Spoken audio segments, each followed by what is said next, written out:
When I moved into my new apartment, I didn't have high expectations. It was old, a little dusty, creaked in places, but cheap. Cheap was all that mattered. The landlord was an older man named Mr. Aid. He looked tired all the time, like sleep was something other people got. When he handed me the keys, he told me one strange thing. Don't worry about the noises upstairs. The unit is empty. I laughed and said, apartments make noise, I get it. But he looked at me with this expression I didn't understand at the time. It wasn't a warning. It was regret. At 1:50 a.m., I woke up to footsteps. Slow, heavy footsteps. Not random creaking, not pipes, not rats. Human footsteps. They paced back and forth above my bed. Heel, toe, over and over. When I stood up, they stopped. Silence.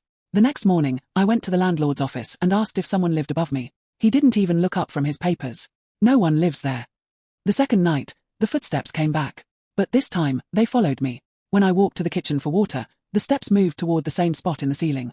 When I went to the living room, they followed that direction too. Like someone was tracking me from above. I turned on music to block the sound. It didn't work. At 3:12 a.m., the footsteps suddenly stopped, and 3 slow knocks hit the ceiling. Knock, knock, knock. Right above my bed. It felt like a signal. A message.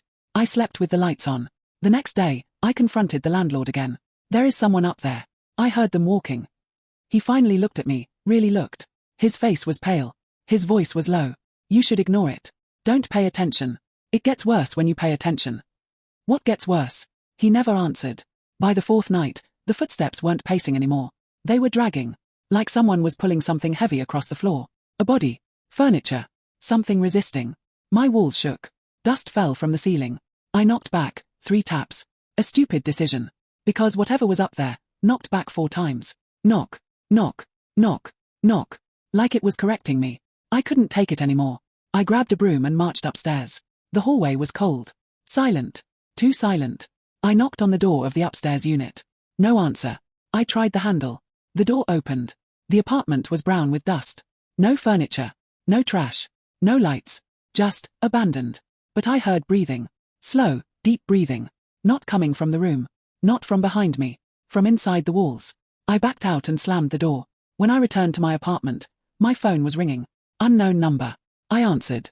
A whisper said, "Don't go upstairs again." I froze.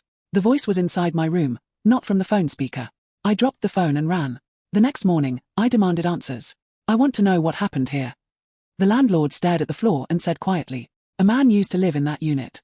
He paced every night. The neighbors complained constantly. Then one day, the footsteps stopped. Completely. Police broke down the door and found him in the walls." I felt sick. In the walls. The landlord nodded. He tore out the drywall with his hands. He had been living inside the walls for months. He left messages written everywhere, but the police won't tell us what they said. They removed the body, but... He swallowed hard. The noises continued. I whispered, "Why didn't you tell me before I moved in?" He looked broken. Because most people don't stay long enough to notice. That night, I didn't sleep. I just stared at the ceiling. At 3:12 a.m. on the dot, the footsteps returned. Pacing. Then dragging. My breathing got tight. My chest hurt. Every instinct said run. Then I saw something. A shadow, moving under the ceiling paint. Like something was crawling inside the plaster. Following me. I ran to the bathroom and locked the door. Silence. Then, whispering through the vents. "You shouldn't have gone upstairs." I moved out the next morning. Packed everything. Didn't care about the deposit. The landlord didn't argue. He just said softly, "Leaving doesn't stop it." I ignored him. Drove to my friend's house. Slept on their couch. That night, at exactly 3:12 a.m. Footsteps. But this time, they weren't above me in a ceiling. They came from the hallway. Slow. Heavy. Dragging something. I held my breath. The doorknob to the guest room twisted. Suddenly, my phone rang, again, an unknown number. I answered with a shaking hand. That same whisper. "You left too late." The next morning, I asked my friend if they heard anything. They looked at me confused. "It was quiet all night. You must have been dreaming." Maybe they were right. Maybe it was in my head.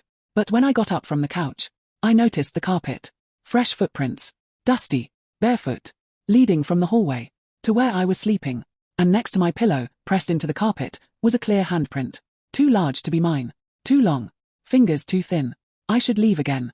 But where do you go when the thing following you doesn't live in a room, or a ceiling, or a house, but in the walls of your mind?